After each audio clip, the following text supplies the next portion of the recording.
There is likely a berserk wing of the artificial intelligence community that intentionally or unintentionally could use artificial intelligence to kill all of us and hurt us the entire time that we are dying. And I've been under assault ever since late 2015, when I actually told Bill Black Jr. That I knew 9/11 was an inside job. And that upset him because he knew he was involved in the murder of almost 3,000 Americans, and consequently, the murder of almost 1 million Iraqis when we went into their country on false pretenses. So it looks to me like he's the one who ordered that I be slow kill murdered with the electronic devices that they're using on me now. And they are using on probably about 2 million Americans. But the FBI has exported this insane program to the entire world.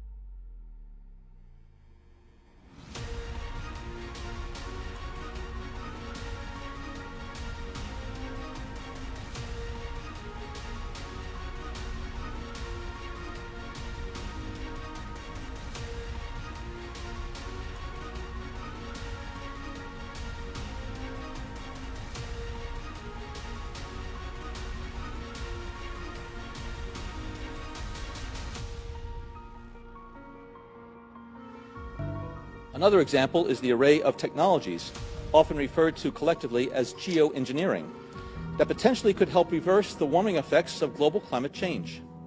One that has gained my personal attention is stratospheric aerosol injection, or SAI, a method of seeding the stratosphere with particles that can help reflect the sun's heat.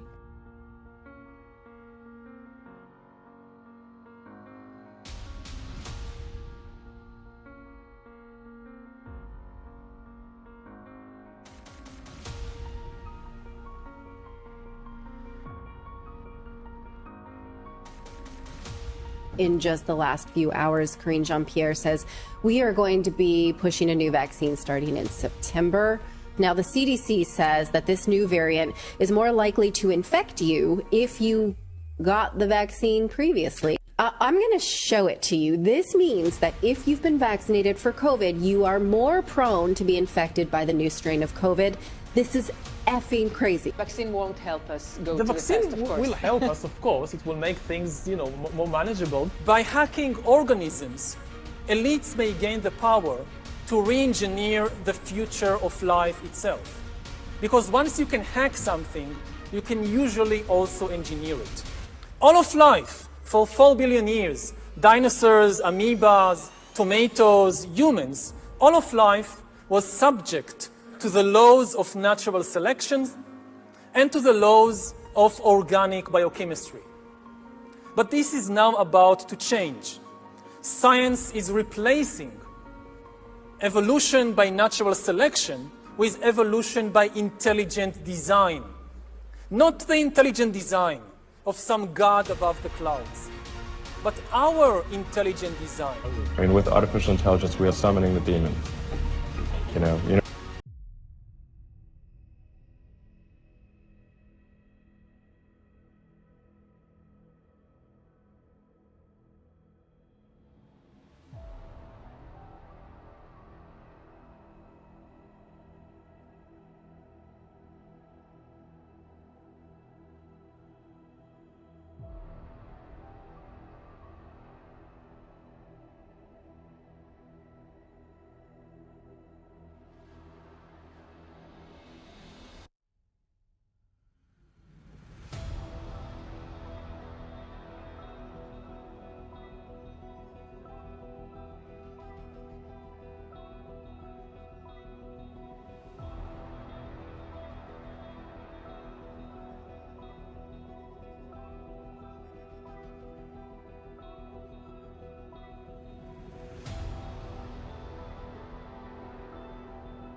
The gist of it is this: fifth-generation warfare is an all-out war that is being waged against all of us by our governments and the international organizations to which they belong.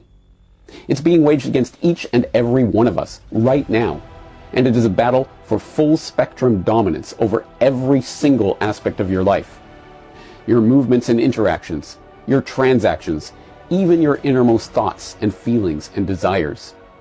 Governments the world over are working with corporations to leverage technology to control you down to the genomic level, and they will not stop until each and every person who resists them is subdued or eliminated.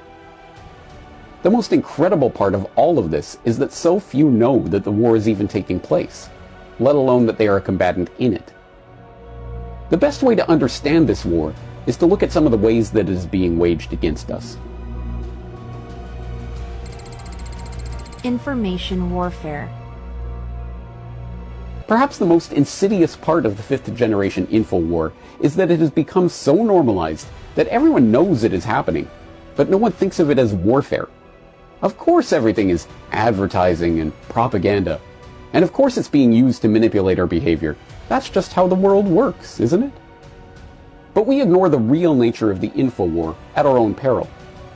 After all, I've often observed that this is a war for your mind, and that the most contested battle space in the world is the space between your ears. You might have thought I meant that metaphorically, but actually, I mean it quite literally. Which brings us to neurological warfare.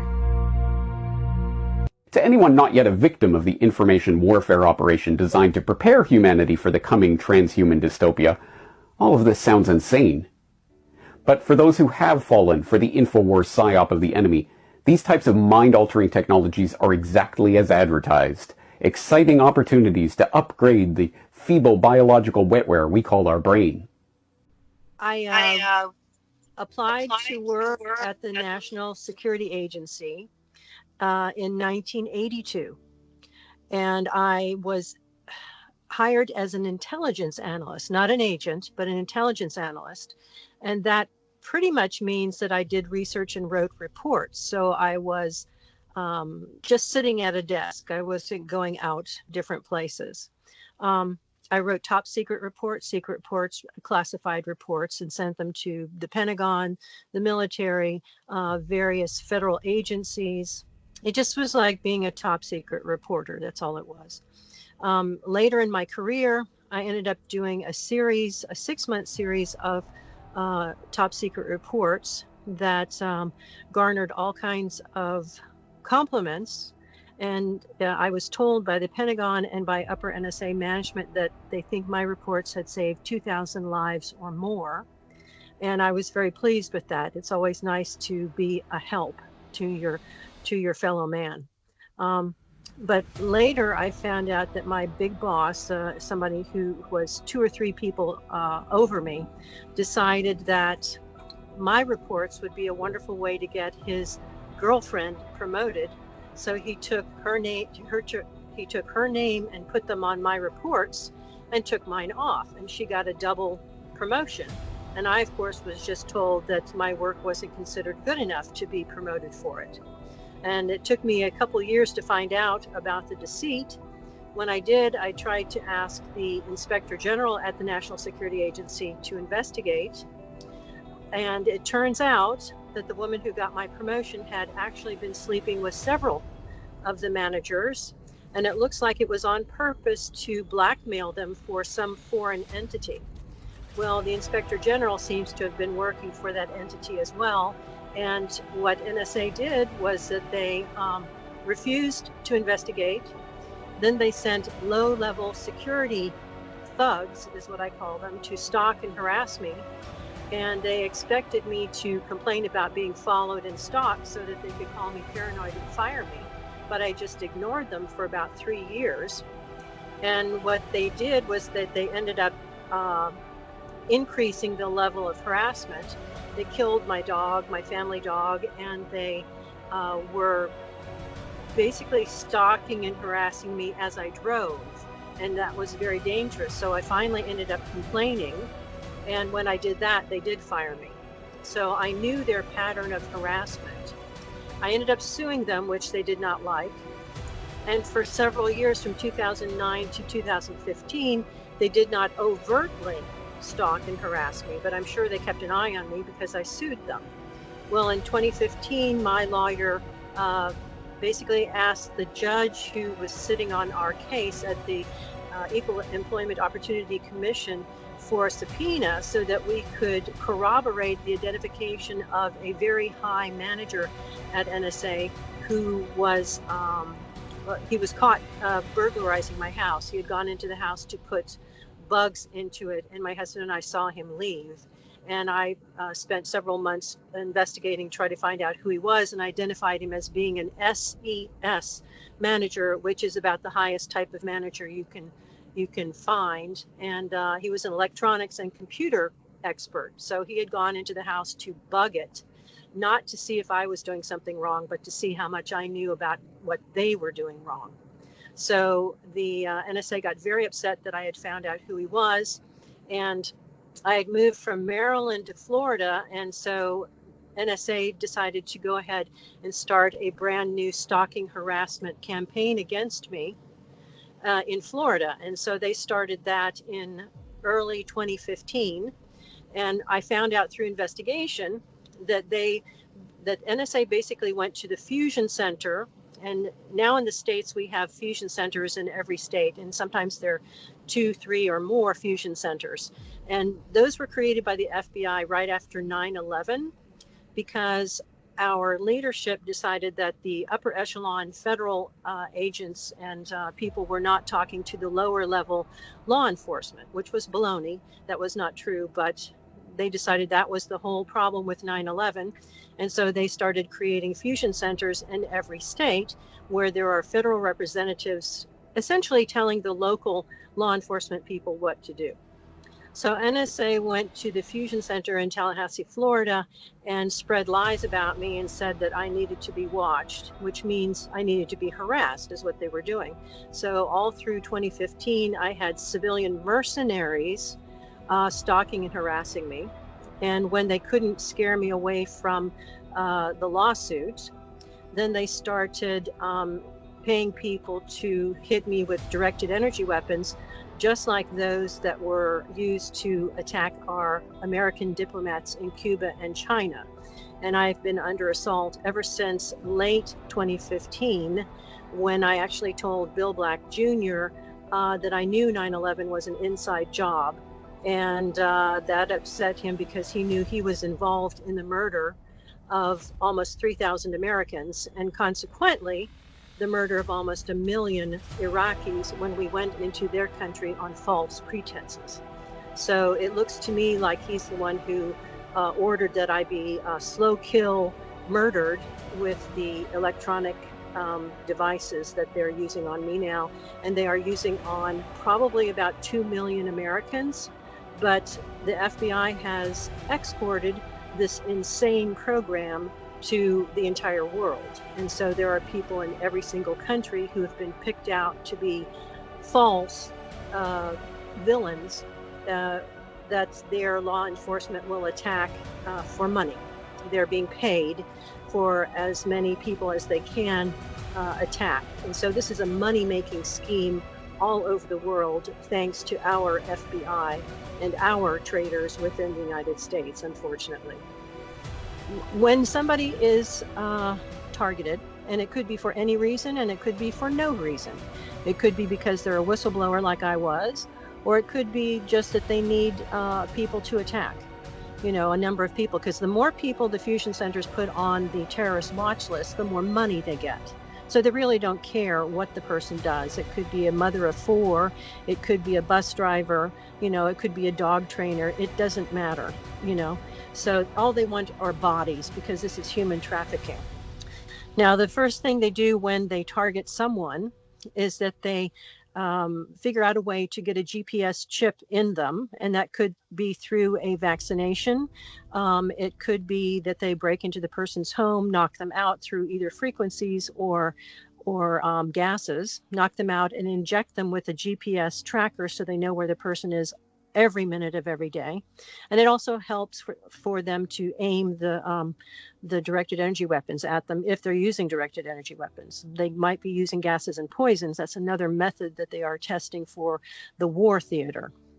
But they put the GPS tracker, and then a lot of the time, if not all the time, it would appear that they put one chip behind each ear and one chip in the nasal cavity so that they may focus the directed energy weapons on the person's brain, because they would love to have that person immobilized and made into a vegetable so they can experiment on them further in hospitals. And that allows for a lot of abuse.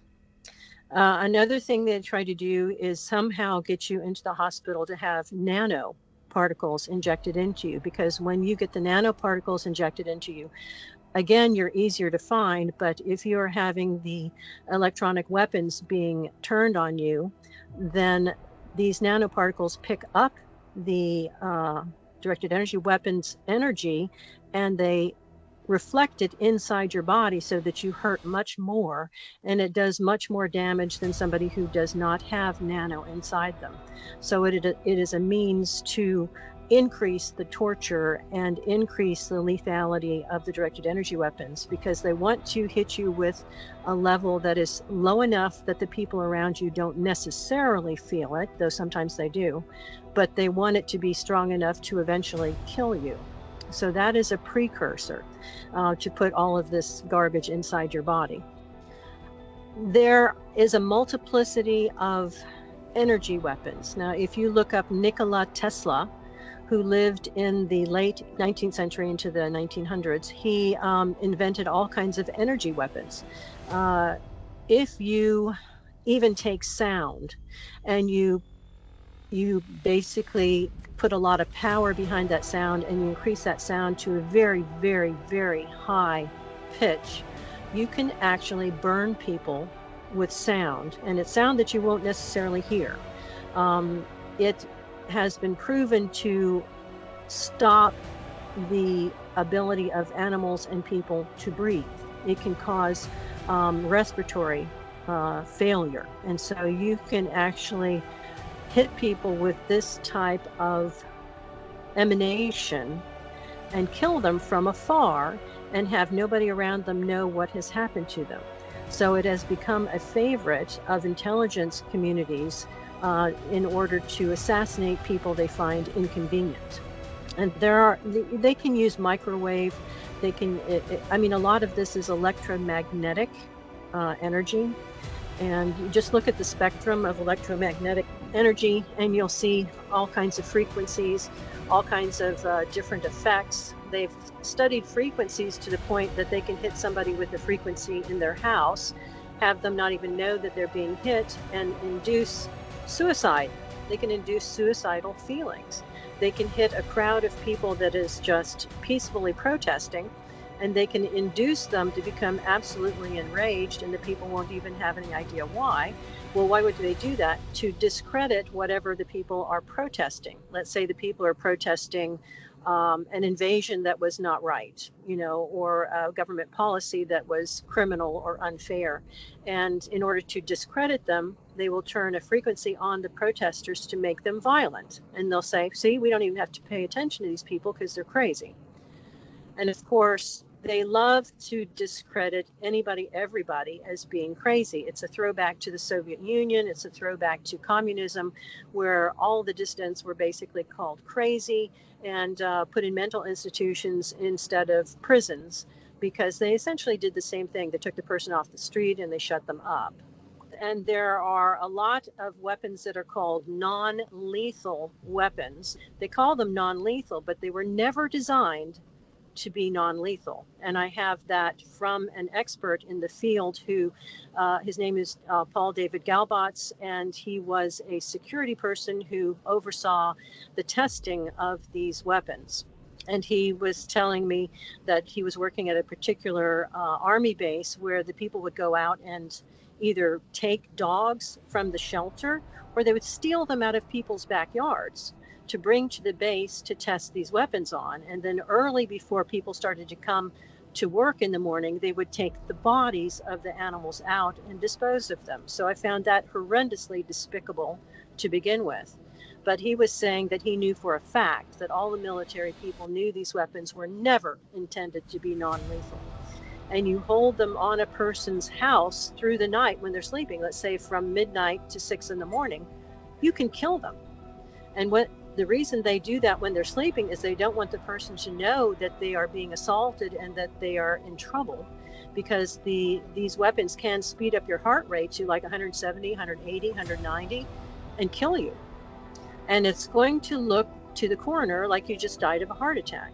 So these are covert assassinations of inconvenient people. I know one woman who is being attacked like this because her police chief came on to her, wanted to have sex with her, and she said no. So he had her targeted. Clearly, she's not a terrorist, and she is not the only person, innocent person, who's been targeted by petty and evil people with access to these weapons. Who are them? I would say in the United States, the chain of command is the Department of Homeland Security, then the FBI, who create and run the fusion centers, then the fusion centers, and the mercenaries they hire. Now, at the fusion centers, you can have representatives from every single federal agency. You can have people from the IRS. You can have people from the FBI, obviously. You can have people from CIA, NSA. Anybody can send a representative there. And so the entire government, if it wants to be, can be involved. And I would imagine the setup is exactly the same in every other country that the FBI has gone to and set these centers up for that country, or advise them how to set up their own centers that do this to their own people. So it's a massive effort. It is a huge matrix of people who are able to have input into the system. And I would say also that there are contractors who can have representatives there. And what the contractors do essentially is say, oh, we have this new weapon and we want to test it out on 100 people in your area. We need you to throw 100 people on the terrorist watch list so that we can declare them terrorists. Then we can declare them to have no constitutional rights, no civil rights, no human rights, but we declare this secretly, and we will not tell them that we are declaring them to be terrorists, and we will just go ahead and hit them with these weapons. And since the law in the United States says that we can kill terrorists when we find them, then it doesn't matter how we kill them. We can experiment on them for months or years and have them die from the experimentation, and it's still legal, is what they say. Of course, it is an absolute total corruption of law, but this is their secret interpretation so that they tell themselves they have a right to do this to us. This power-hungry cabal of billionaires and politicians has long plotted to enslave the masses, and now they're making their move. To impose new forms of torment or torture, it will make you a slave. And what do we do about this? What do? We resist.